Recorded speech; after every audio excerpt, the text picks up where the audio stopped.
નમસ્કાર વિદ્યાર્થી મિત્રો, હવે તમે આ વિષયના વિડીયોઝ એક સાથે પણ જોઈ શકો છો. તેના માટે વિડીયો નીચે મારી ચેનલનું નામ છે, તો ચેનલમાં જે પ્લેલિસ્ટમાં જશો તો આ વિષયના વિડીયોઝ એક સાથે જોઈ શકશો. તો વિદ્યાર્થીઓ, ગયા વિડીયોમાં આપણે શીખતા હતા ગુજરાતી ધોરણ 6 દ્વિતીય સત્રણ પાઠ નંબર 18 સુભાષિત. તેનો અભ્યાસ પૂરો કર્યો હતો અને સ્વાધ્યાયના 4 પ્રશ્નો શીખ્યા હતા. આજના વિડીયોમાં આપણે 5મો પ્રશ્ન જોઈએ. તો 5મો પ્રશ્ન છે, શાળાની દિવાલ પરથી તમને ગમતા 5 સુવિચારો લખો. તો સુવિચારો છે, પહેલો, ક્ષમા વીરોનું આભૂષણ છે. બીજો, સિદ્ધિ તેને જઈ વરે જે પરસેવે નહાય. ત્રીજું, પ્રેમ સ્વર્ગનો રસ્તો છે. ચોથું, માતાનું હૃદય બાળકની પાઠશાળા છે. પાંચમું, સ્વાશ્રય અને સંયમ એ ચારિત્રના 2 ફેફસા છે. પછીનો પ્રશ્ન છે, નીચેના શબ્દ ચોરસમાંથી આપેલા શબ્દોના સમાનાર્થી શબ્દો લખો. તો પહેલું છે પૃથ્વી. તો પૃથ્વી એટલે કે ધરતી. બીજું છે આપ. આપ એટલે નભ. પછી છે મિત્ર. તો મિત્ર એટલે ભેરું. પછી છે પંથ. પંથ એટલે રસ્તો. ઔષધ એટલે દવા. ને સુવાસિત એટલે સુગંધિત. પછી છે નીચેના શબ્દોના વિરોધી શબ્દો લખો. તો પહેલું છે આપ. તો અહીં ધરતી. મિત્ર તો દુશ્મન. વેર તો મૈત્રી. પાપ તો પુણ્ય. ફાયદો તો નુકસાન. સુખિયા તો દુખિયા. પછીનો પ્રશ્ન છે, નીચેના સુવાક્યોનો વિચાર વિસ્તાર કરો. તો પહેલો સુવાક્ય છે, આપ સમાન બળ નહીં, મેઘ સમાન જળ નહીં. તો તેનો વિચાર વિસ્તાર થશે, જે સ્વાશ્રયી હોય છે તેને હાથ લાંબો કરવાનો વારો આવતો નથી. પારકી આશા છોડીને પોતાના બળ ઉપર આધાર રાખનાર વ્યક્તિનો આત્મવિશ્વાસ વધે છે.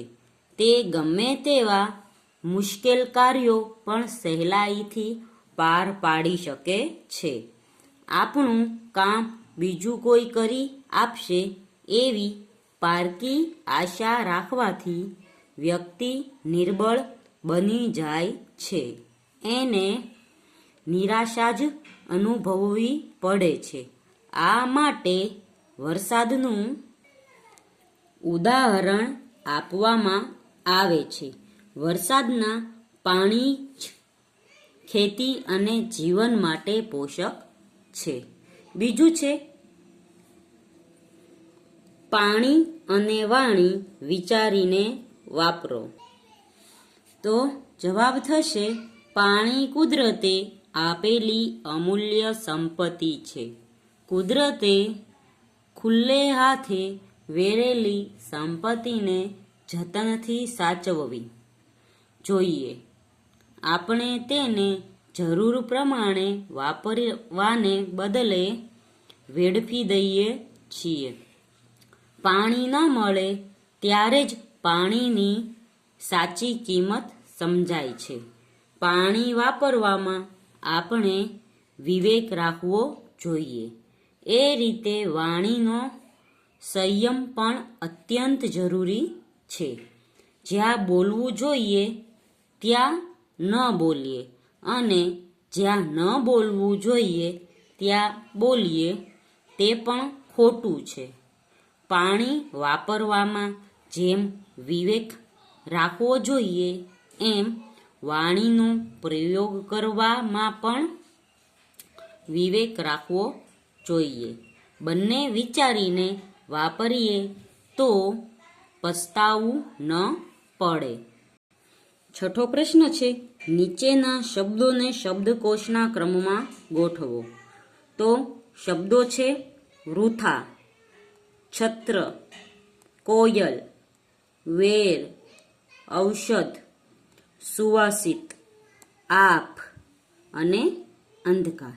તો તેને આપણે શબ્દકોશના ક્રમમાં ગોઠવીશું.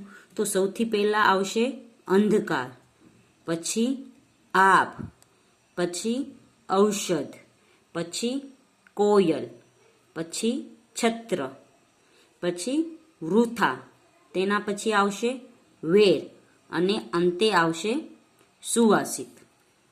તો વિદ્યાર્થી મિત્રો અહીં પાઠ પૂર્ણ થાય છે. આવતા વિડીયોમાં આપણે પુનરાવર્તન શીખીશું.